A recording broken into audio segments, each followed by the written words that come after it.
네, 조금 전에 권은희 의원하고 이야기 나눈 공수처 설치안도 결국은 검찰 개혁의 일환인데요. 이 검찰 개혁 문제 화두로 떠오른 게 최근이 아닙니다. 사실은 20년 아무리 짧게 잡아도 20년의 역사를 갖고 있는 화두인데 20년의 역사를 갖고 있다는 건 20년 동안 검찰 개혁이 이루어지지 않았다는 뜻으로도 연결이 되는 거겠죠. 이렇게 검찰 개혁이 번번이 좌초가 된 데에는 여러 가지 이유가 있겠지만 결국은 법 제도 정비의 주역은 국회인데 국회 안에 법조인 출신 비율이 지나치게 높은 이 현실이 작동하고 있다. 이런 주장이 나왔고 상당한 어떤 공감을 얻고 있기도 한데요. 바로 이 문제를 두고 지금부터 저희가 긴급 특별 좌담 자리를 마련을 했습니다. 두 분의 변호사와 함께 할 텐데요. 한 분 소개를 해드리죠. 김필성 변호사님 나오셨고요. 예, 어서 오십시오, 안녕하십니까. 변호사님. 그리고 김준호 변호사님 나오셨습니다. 어서 오세요. 안녕하세요. 네. 일단 그 본론 들어가기 전에 조금 전에 권은희 의원하고 이야기 나눴는데 특별 어떤 수사 분야를 독립청으로 이렇게 가는 게 흐름이라고 얘기하는데 두 분 견해도 비슷한 견해세요? 어떻게 보세요? 국제적으로 그런 흐름들이 있다고 볼 수 있습니다. 그러면 공수처 설치에 대해서 뭐 이렇게까지 날석에 공방을 해야 되는 이유도 없는 거 아닌가요? 그렇게 본다면? 그러니까 이제 뭐 마약 수사청이나 네. 검찰 주장은 조금 정치적으로 자신의 존재감을 드러내기 이렇게 그 쉬운 것은 자신들이 갖고 나머지는 청으로 좀 이렇게 분리시키는 그런 맥락이 있지 않을까 숨은 그래요? 함의를 좀 보실 수 있을 것 그래서 같습니다. 마약 수사 같은 경우는 힘은 엄청나게 들고, 네. 그러니까 생색은 별로 안 나고, 네. 이런 거 팬다 이런 거. 뭐 그런 거는 크게 상관없다는 거죠. 근데 어, 고위공직자나 예. 재벌 수사에 관한 핵심적인 사항들은 물론 요즘 재벌 자제분들이 마약건이 좀 있어서 그렇습니다만 어쨌든 핵심적인 부분은 계속 검찰이 좀 쥐고 싶다라는 욕망이 있지 않나. 그러면 싶습니다. 어제 윤석열 총장이 뭐 우리는 뭐 특별히 반대하지 않는다는 취지의 발언에도 사실은 그걸 액면 그대로 받아들이기 힘들다라는 판단이세요? 아니 김준우 공수처 변호사님? 같은 경우는 근데 어느 정도 이제 뭐 반대를 검찰에서 한다고 해서 해결될 문제는 아니지 않나 이런 내부 물론이죠. 판단을 좀 섰다고 생각합니다. 물론이죠. 그럼 국회로 가면 통과가 될까요? 이게 오늘의 주제입니다. 네. 뭐 저는 국회로 항상 갔는데 안 됐거든요. 네. 좌초되니까 가장 큰 이유 중에 하나가 국회에 버티고 있는 법조인 출신들 때문이다라고 하는 분석이 있습니다. 네. 동의하세요? 예, 동의합니다. 뭐 그냥 바로 대답이 나오잖아요. 예. 그렇게 큰 문제라고 보세요? 그러니까 국회가 네. 일종의 국회가 여러 가지 성격이 있을 수 있지만 네. 직능대표의 성격도 사실 갖고 있거든요. 그러니까 비례대표자 같은 경우도 그 예, 바탕에 예, 그런 게 그 있는 바탕이 거고. 되는 거니까. 예, 예. 그래서 기본적으로 국회에 특정 직군 사람들이 과대 대표되고 있다는 거. 특히 이제 뭐 좀 이따 얘기가 다시 나올 수도 있겠습니다.만 현재 국회에서 가장 법조인 퍼센티지가 많은 집단 중에 하나가 네. 검사 출신들인데, 아, 예, 그래서 검찰 출신의 사람이죠 국회의원들에게 많다는 것이 그 자체만으로도 검찰의 이익을 대변할 만한 그 검찰의 이익에 과대하게 대표될 만한 상황이라는 건 분명하거든요. 파례 법칙이 작동을 한다 안으로 굽는. 예, 뭐 그런 게 있다고 볼 수 있는 것이죠. 그렇고 김준우 변호사님도 같은 의견이시고요. 검찰 개혁이 안 될 이유는 크게 세 가지입니다. 예. 하나는 보통은 이게 인기가 없는 주제라서, 그러니까 민생 문제가 아니라서 이제 국정 운영의 우선순위를 둘 가치를 별로 못 느끼는 거죠. 차라리 부동산 정책을 잡거나 교육 정책을 잡는 게 국민들한테 인기가 많고, 그거는 지역구 민심하고 직결되니까. 네, 국민분들은 사실 세금 잘 내고 법 잘 지키니까 검찰 만날 일이 없어요. 그러다 네. 보니까 이게 국정 운영의 순위에서 좀 밀리는 경우가 있고, 두 번째는 정권 초반에는 정치적 반대파를 탄압하기 위해 검사를 활용하고, 정치 막판에는 이제 누수 현상과 이제 부패 사건이 하면서 검찰이 힘이 받으니까 잘 안 되는 그게 두 번째고요. 마지막으로 이제 오늘 주제라고 할 수 있는 네. 이게 법사위에서 통과가 돼야 되는데, 네. 김필성 변호사님 말씀하신 대로 근데 모든 직능 분야의 대표들이 각 상임위에 들어갑니다. 문제는 법사위는 관행이라는 이유로 한 명이라도 반대가 있으면 이게 통과가 안 되니까 네. 검찰 출신 한두 분이 법사위에 또아리를 트고 앉아가지고 안 된다라고 얘기하면 예. 진도 나가기가 만만치가 않은 거죠. 알겠습니다. 그럼 한번 과거로 돌아가서 노무현 정부 때 사법개혁 추진위원회인가 사개추위로 제가 기억하는데 사개추위가 구성이 된 적도 있고 그다음에 18대 19대 국회에서 사법개혁 특위가 국회 안에 구성이 된 적이 있었는데 다 안 됐어요. 이게 그러면 법조인 출신 때문에 좌초됐다라는 구체적인 사례가 있습니까? 그게 이제 좀 어떻게 좀 나눠 보면 네. 국회에 계셨던 분들은 한 게 있다라고 주장하실 수도 있어요. 그러니까 예를 들어 뭐 계획한 게 있다. 네, 상설특검법이 뭐 통과됐다. 네. 그다음에 이제 수사권 조정이 2011년에 미세하게 됐거든요. 미세하게. 예, 그러니까 이제 아예 아무런 변화가 없었다라고는 말 못하고 또 특별감찰관법 제도가 또 생겼던 부분도 그렇고, 그러니까 사실은 특검제도나 특별감찰관 제도는 공수처를 막으려니까 이제 그 대안으로 절충형으로 사실 입법된 좀 그 법 부분도 좀 있고 그래서 검찰 개혁이 완전히 안 됐다기보다는 검찰 개혁의 폭과 속도를 조절하는데 기존의 이제 검사 출신 분들의 이해관계나 목소리가 좀 드높았다라고 네. 분석할 수 있잖아요. 그러면 그분들의 맹활약의 결과가 나온 사례를 좀 말씀해 주신다면. 지금 맹활약의 역설적인 상황이 네. 패스트 트랙인 겁니다. 제가 볼 때는. 그래요. 예, 왜냐하면 법사위가 전원 합의의 이 관행을 깨기가 되게 어려웠는데 네. 그래서 법사위에서 공수처나 검경수사권 조정 법안이 절대 합의됐을 리 없고 그랬으면 현재처럼 국회 부의 시간이 지금 10월 말로 다가오지 않았습니까? 네네. 이런 사태조차 여기까지 이르지도 못했다. 그렇기 때문에 이걸 우회하려고 하니까 결국 사개특위를 별도로 만들고 사개특위 안에서 다시 또 신속 처리 안건 지정 절차라는 패스트트랙까지 와서야 이제 겨우 본회의 통과 가능성을 높인 거 아니겠냐라고 예. 보는 게 맞을 것 같습니다. 네, 지금 뭐 저희 김종배의 시선집중 검찰개혁 특별 좌담으로 진행을 하고 있는데요. 유튜브를 통해서 동영상으로도 함께하실 수 있습니다. 유튜브에 들어가셔서 김종배의 시선집중을 검색을 하시면 되고요. 그러니까 결국 지금 김준우 변호사님 말씀은 사법개혁안은 법사위에서 그냥 그 논의하고 처리하면 되는데 사개특위라고 하는 걸 만든 거잖아요. 결국은 법사위에 버티고 있는 법조인 출신들 때문에 우회로를 택할 수밖에 없었다. 그리고 패스트트랙이라고 하는 어떤 절책 방법을 또 택할 수밖에 없었다. 이런 말씀이시네요. 네네. 왜냐하면 아니면 굉장히 미세한 폭의 조정 정도는 여야 합의로 됐을 수 있었겠죠. 그런데 그거는 지금 현재 검찰 개혁에 대한 민심이나 이런 걸 충분히 수용할 수 있는 방안까지는 이르지 못했을 것이다라고. 네, 김필성 변호사님도 같은 진단이시고요. 예, 그리고 한 가지 또 짚어야 될 게 있다고 좀 생각을 하는데 사실 검찰 개혁이라고 하는 게 매우 어려운 주제입니다. 이게 지금 뭐 이게 이제 이슈가 돼서 네. 이제 무슨 그 촛불 시위 같은 것도 다시 벌어지고 있긴 합니다만 예. 검찰 개혁이 필요하다라는 대전제에 대해서는 사실 국민적 합의가 있다고 볼 수도 있는데 네. 이거를 그럼 구체적으로 들어가서 제도를 어떻게 바꿀 것인가는 학문적으로도 매우 어려운 주제거든요. 그래서 이거를 어떻게 사실은 간단한, 그러니까 복잡하지 않은 정책이라고 하더라도 국회에서 부딪혀가지고 좌초되는 경우가 매우 많은데 이게 결론을 어떻게 해서 어느 방향으로 가는 것 자체가 사실 일반인들은 물론 사실 법조인들도 이해하기 어려운 경우들이 상당히 많기 때문에 네네. 그쪽 일을 해보지 않은 경우에 네. 그래서 이거를 차근차근 짚어가는 작업이 매우 지난할 수밖에 없습니다. 네. 사실 이게 저 같은 경우도 이제 조국 장관이 물러나기까지는 그 사법개혁 해야 된다는 말만 계속 나왔지만 그때도 제가 걱정했던 게 정말 사법개혁이 시작되는 그런 그 국면이 되면은 구체적으로 어디로 가야 될지에 대한 논의가 사실 쉽지 않을 것이라는 생각을 했는데 사실 이게 지금 처음 부딪히는 게 공수처와 관계되는 것도 지금 이렇게 부딪히는 것이거든요. 그래서 그동안 왜 안 됐냐고 물어보신다면 사실 이런 것들도 중요한 영향을 미쳤습니다. 어떻게 가야 되는지에 대한 방향을 잡기도 어려운 상황이니까 네. 여기에 대해서 조금만 이렇게 저렇게 사실 브레이크만 좀 걸어줘도 논의가 좌초되는 것들이 있었거든요.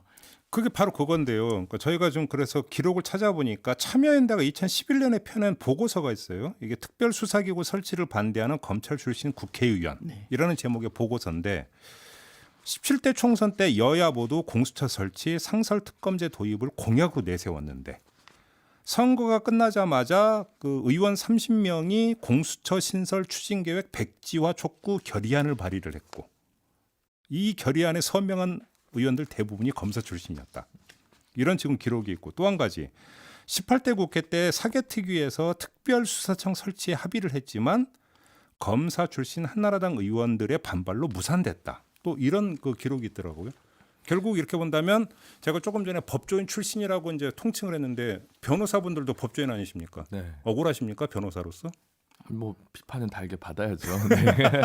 근데 이 점은 좀 짚어야 될 것 같습니다. 네. 이게 지금 지금 얘기가 해서 법조인이라는 식으로 이제 뭉뚱그려 얘기가 되고 있는데 네. 실제로 실제 내부를 들여다보면 각 출신이 어디냐에 따라서 나뉘어지는 게 사실 매우 이해관계가 부딪히는 경우가 많아요. 그렇죠. 검사 출신이냐 판사 출신이냐. 그래서 예. 그거를 지금 앞으로도 이 문제를 바라보실 때는 네. 단순히 법조인 출신이라는 것이 아니라 그렇죠. 그 사람이 어느 쪽 출신이고 어느 쪽 이익을 대변하는지를 네. 좀 이렇게 좁게 보시는 필요가 있다는 생각이 듭니다. 그러면 지금부터 논의를 법조인 출신이라고 하면 안 되는 것 같고 네. 그 주된 게 이제 검사 출신 의원들이 그러니까 주된 문제입니까?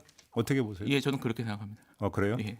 김준우 변호사님도 그렇게 생각하십니까? 네, 저도 뭐 조심스럽지만 네. 그런 쪽으로 좀 생각하고 있습니다. 하긴 뭐 검찰 개혁 이야기로 지금 저희가 한정이 되고 있으니까 그러니까 어찌 본다면 그 자기 친정에 대한 어떤 문제니까 팔이 그쪽으로 이제 굽어가는 것이다. 이제 이렇게 그러니까 뭐 우리가 인지상정의 차원에서 아주 그러니까 소박하게 분석을 할 수 있는 건데, 근데 지금 제가 이제 그 참여연대 보고서 2개를 그러니까 잠깐 뭐 소개를 해드렸습니다만, 이 두 번의 어떤 무상 과정에서도 결국은 검사 출신 의원들이 총대를 매다시피 했다. 속칭.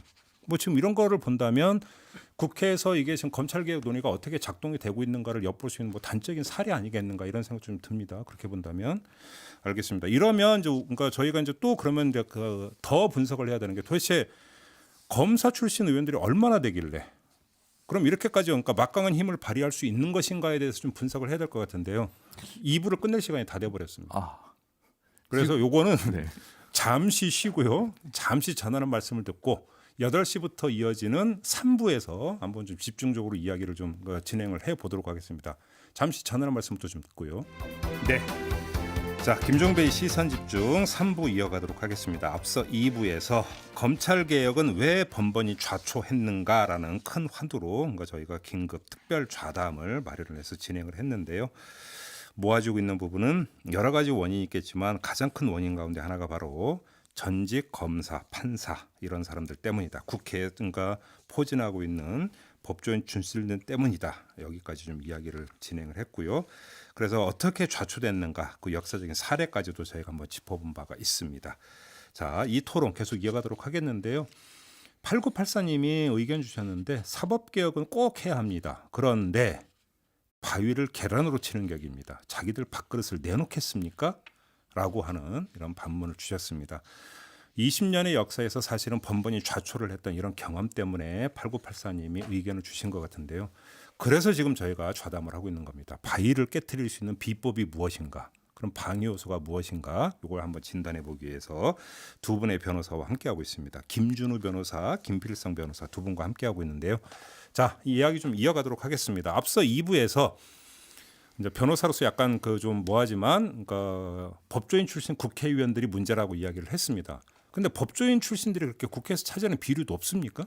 그렇죠. 지금 저희가 사실 법조인이라는 게 법률가라는 게 우리나라에 한 3만 명 정도 다 합쳐서 판검사 합쳐서 변호사? 네, 다 합쳐가지고 합쳐서? 3만 명쯤 될 겁니다. 네. 그래서 현직에 있는 분들 다 포함하면 그 정도 되는데 그럼 저 국민은 이 5,300만 정도 지금 인구가 되니까 네. 뭐 다 1%는커녕 뭐 0.1%도 되기 어려운 숫자죠. 그럼요. 네, 그럴 텐데 이제 한 0.06%뭐 이 정도 될 겁니다. 인구 비율로 따지면. 네, 근데 네, 이제 네. 국회는 지금 뭐 300명 중에서 300명 정원인데 지금 의원직 상실돼 가지고 지금 현역은 아마 298명, 297명 이 정도 될 298명 예, 그쯤 될 그쯤 거예요. 되는데요. 예, 예.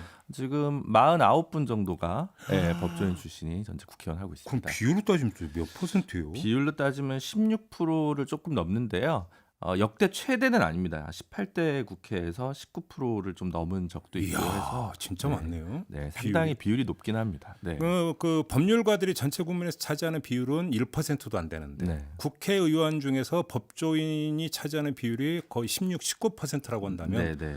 엄청나게 과다대표되고 있다. 이렇게 봐야 되는 거죠. 네, 그렇죠. 네, 뭐 그건 뭐 이견이 있기 어렵고요. 보통 국회의원 300명 직업 전수 조사를 하면 비율이 제일 높게 나오는 건 보통 이제 순수 정치인 출신입니다. 그게 보통 제일 높고요. 네. 두 번째로 항상 높은 게 이제 법조인이라고 할 수 아니 그럼 있습니다. 법조인 출신들이 이렇게 높은 비율을 차지하는 이유가 뭐예요? 국회가 법을 만드는 기관이라 그렇다고 봐야 되는 겁니까? 좋게 봐서 어떻게 봐야 되는 겁니까? 뭐 여러 가지 예, 저기 아무래도 일단 법조인이라는 직업 특성을 좀 봐야 될 필요는 있고요. 일차적으로 이게 일을 해보면 저도 이제 이 업계에 들어와서 겪어보니까 네. 정치하고 무관한 직업은 아닙니다. 기본적으로 다루는 일 자체가 법과 제도를 다루기 때문에 네. 정치하고 무관한 일이 아니고 그래서 아무래도 접촉점이 많고요. 어허. 그리고 그러니까 이제 정치인을 만날 일이 많거나 예. 이러면서 그리고 그쪽에 대해서 경험을 쌓거나 이럴 기회가 좀 많아지는 건 사실입니다. 네. 또 뭐 잘 아시겠지만 정치인이 매우 선호되는 직업 중에 하나여서 그런 기회도 많고 경험이 축적되면서 그러면서 이제 그쪽으로 나가려고 하는 마음을 많이 갖게 되고 또 기회도 많이 갖게 되니까 기본적으로는 진출하게 되는 것 네. 같다는 생각이 듭니다. 예. 그런데 단순히 그렇게 근데 그 입장을 바꿔서 법조인들이 여의도로 몰려가는 이유를 단순히 그렇게만 볼 수 있어요. 다른 이유가 혹시 있을까요? 근데 저는 이제 또 다른 이유는 그 사실 아까 방금 김필성 변호사님께서 얘기하신 좀 퍼블릭한 부분에 좀 관여되는 그런 직군들도 사실은 법조인만큼은 아니지만 국회에 예. 많이 진출합니다. 뭐 네. 언론계 기자분들이라든가 아니면 행정고시를 보고 고위 관료를 지내신 분들이든가 이런 분들도 있는데 그런 분들은 보통 이제 한 열 몇 명 이 정도 수준이거든요. 네. 왜 이렇게 많냐라고 네. 하면 예.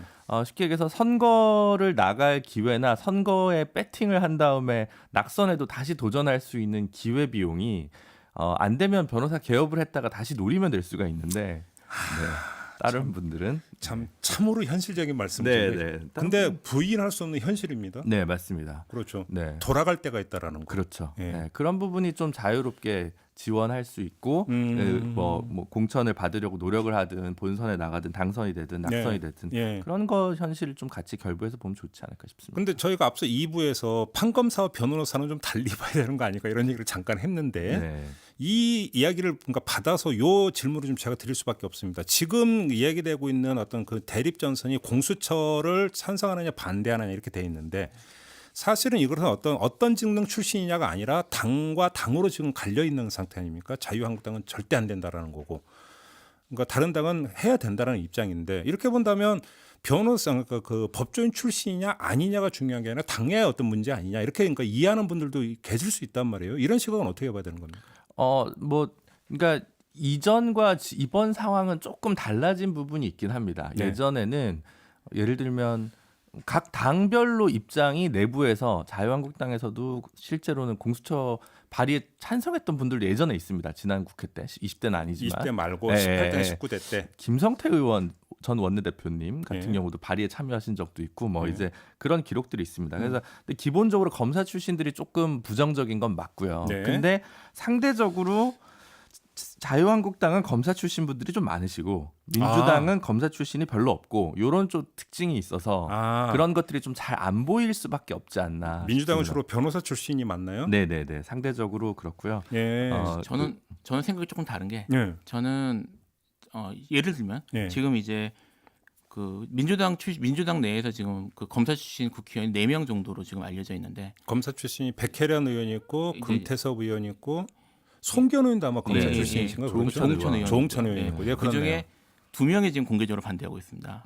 네네네. 예, 그러니까 이거 비율이 매우 높은 거거든요. 사실 숫자가 얼마 안 되긴 하지만 저는 이번은 그 공수처 예. 관련돼서 이 검사 출신 의원들이 말씀하신 그런 소속 정당의 정책보다 네. 검찰 출신이라는 걸 중요하게 바라본다는 걸 드러내고 있지 않을까 생각을 하고 아하 있습니다. 오히려. 예, 저는 그렇게 생각합니다. 그럼 역시 어떤 그 전직이 무엇이냐에 따라서 이게 그 이해관계가 달라지면서 그 정책 입장 차로 반드시 지금 나타나고 있다. 예, 저는 그렇게 생각을 합니다. 그 분석에 동의하세요? 네, 근데 이제 좀 백혜란 의원 같은 경우는 사실 그래도 어쨌든 적극적으로 검찰 개혁을 주장하시고 원래 검찰에 문제가 있다고 소신을 가지고 중간에 사표를 쓰신 분이어서 네네네. 케이스 바이 케이스로 볼 수도 있지 않을까. 이용주 의원 지금 무소속이시죠? 그분 네. 같은 경우도 국민의당 소속 시절에 당적이 많이 바뀌셨습니다.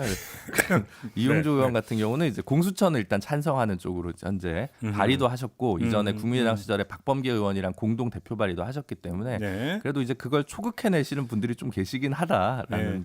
점도 좀 짚을 수 있지 않을까 싶습니다. 자 그러면 두 분의 이제 공통된 부분이 예를 들어서 이제 검사 출신 같은 경우는 검찰 개혁에 상대적으로 미온적이거나 적극적으로 반대를 하고 있고 거기에는 어떤 과거 연줄과 이해관계가 얽혀 있다고 한다면 이 사람들이 이런 활동을 어떻게 제어할 수 있는 걸까요? 이제 경찰은 어떻게 대응하냐면 검경 수사권 조정이 요즘 또 하나의 이슈니까요. 경찰 출신 의원들이 많았으면 하는 소망들을 가지고 계신 것 같더라고요.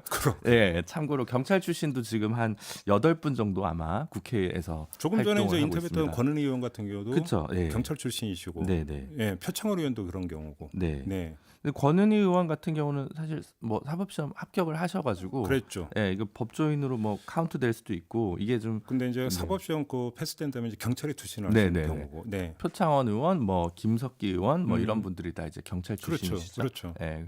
그래서 이제 경찰 출신 경찰은 그렇게 대응하는데 제가 생각할 때는 이 검경 수사권 조정이나 검찰 개혁과 관련됐을 때 일정한 비율을 좀 제한하는 약간 법원 재판으로 치면 뭐 제척 기피 같은 제도를 좀 실무적으로 운영해 볼 수도 있지 않을까 잠깐만요. 싶습니다. 그 말씀하신 거 5822님이 지금 문자를 주시기를 이번 사법개혁이 안 되면 차기 총선에서 판검사 출신 후보 낙선 운동이라도 해야 하는 겁니까? 유권자 국민 안중에도 없는 판검사 출신 정치인이 너무 많아서 걱정입니다라고 하셨는데 만약에 판검사 출신을 제한한다면 그거는 지금 직업의 자유 여기에 그 저촉되는 거 아닌가요? 어떻게 봐야 되는 거예요? 아, 그러니까 우리 출마를 못하게 할 수는 없죠. 그건 이제 헌법상 직업 선택의 자유를 이제 훼손하는 거기 때문에 네. 그건 없고 제 얘기는 이제 관련한 상임위 배치까지 상임위에서는 일정한 비율을 좀 제한한다든가. 상임위 배치에서 네, 그 다음에 이제 특히 검찰 출신일 경우에 뭐 물론 이제 그건 좀 그 한도를 좀 둬야 될 겁니다만 뭐 그런 관련 업무에서 또 비율을 또 다시 제한한다든가 네. 뭐 이런 걸 좀 제도적으로 한번 실험해 볼 필요는 있지 않을까. 김필성 변호사님 어떻게 생각하세요? 그러니까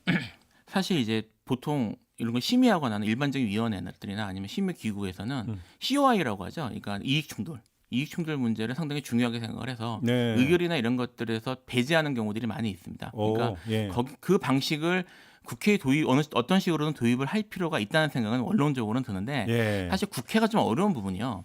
기본적으로는 선출 기관이고 그리고 국민들의 선택을 받는 기관이기 때문에 국회를 실질적으로 제한하는 그러니까 예. 다른 방식으로 제도적으로 제한하는 것은 민주주의 원칙을 훼손한다라는 비판에 직면할 가능성이 있거든요. 네. 그래서 이거를 접근할 수 있는 방법은 사실 다른 경우보다는 선택의 수단이 많지 않은 건 사실이고요. 예. 근본적으로는 아까 이제 그 시청자 의견으로 나온 것처럼 근본적으로는 국민들이 결국은 입법기관이고 국민들이 선택을 받기 때문에 네. 국민들이 선택을 잘하는 수밖에 없습니다. 근본적으로. 근데 오히려 그 우리의 인식은 거꾸로 돼 있는 것 같은 게 아니 뭐 그 판검사 출신이면 법률 전문가니까 당연히 법사위에 배치돼야 되는 거 아니야? 이런 식으로 생각하는 게 훨씬 더 많잖아요.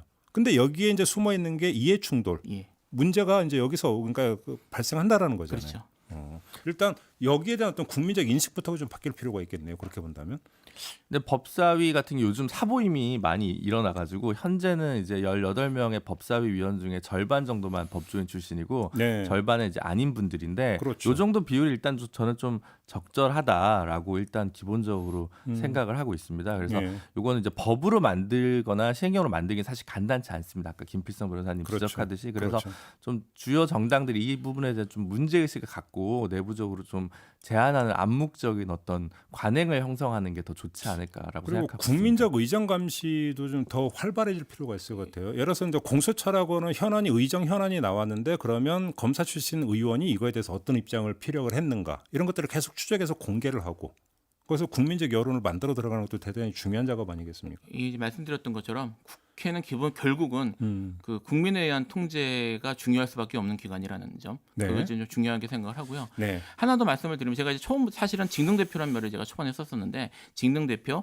그다음에 이익충돌 이런 말씀을 드렸던 것이 지금 말씀드린 것처럼 뭐 법조인들이 사실은 이미지가 좋거든요. 이미지가 좋아서 법 전문가라는 이미지, 네. 그다음에 이런 것들 때문에 네. 사실 그 선점하고 들어가는 것들이 좀 있었는데 그게 아니라 네. 그들도 자기 이익을 위해서 할 수 있는 그런 이익 단체의 그런 사람들이다라는 거를 국민들이 좀 바라보고 해야 되는 게 아닌가. 마치 법조인이면 무슨 뭐 중립적인 어떤 입장을 갖고 있는 사람처럼 네, 전혀 생각하는 건 착각이다. 착각이죠. 예, 이런 거 지금 김필성 변호사께서 그걸 강조를 해주셨습니다. 저희 뭐 진행자 분께서 이제 그 의정 감시의 중요성 얘기를 하셨는데 법사위가 이제 기사를 좀 찾아보시면 애청자 여러분께서 좀 찾아보시면 전원 합의의 관행이 있다. 이 문제가 사실 제일 중요한 부분인 것 같습니다. 예. 예. 그러니까 법사위에서 뭔가 한 명이라도 삐딱선을 타면 어지간해서는 좀 본회의 부의까지 좀 쉽지가 않고요.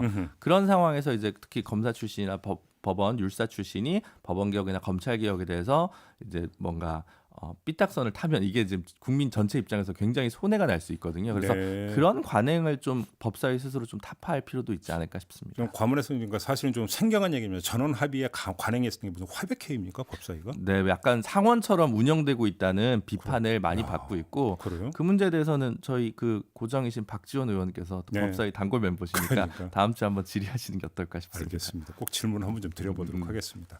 이제 마무리를 해야 될 시간이 됐는데요. 사실은 검찰 개혁 최근 며칠간의 검찰 개혁 논의의 이제 초점은 역시 공수처 설치 문제 아니겠습니까? 두 분은 어떻게 생각을 하세요? 이게 조금 좀 조정을 해서 뭐 한국당이 그렇게 결사반대하는데 뭐 한국당을 제외하고라도 통과가 될 수 있다고 보세요? 김필성 변호사님 어떻게 보세요?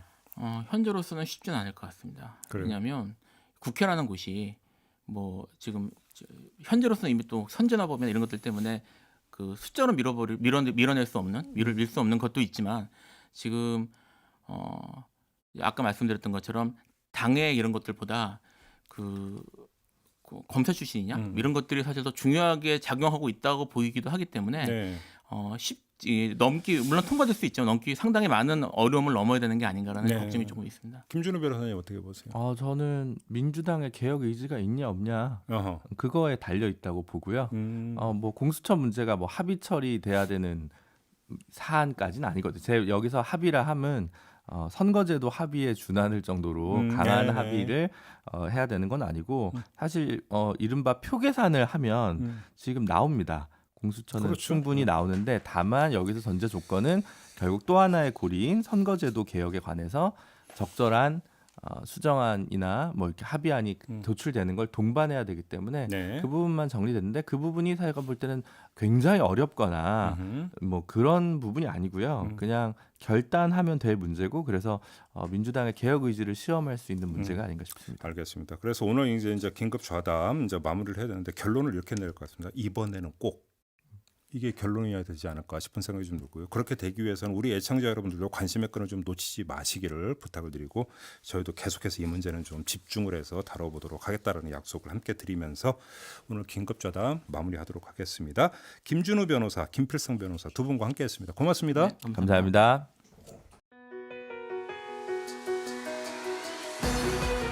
이슈의 핵심을 꿰뚫는 예리한 시선, 믿고 듣는 진품 시사 김종배 시선 집중.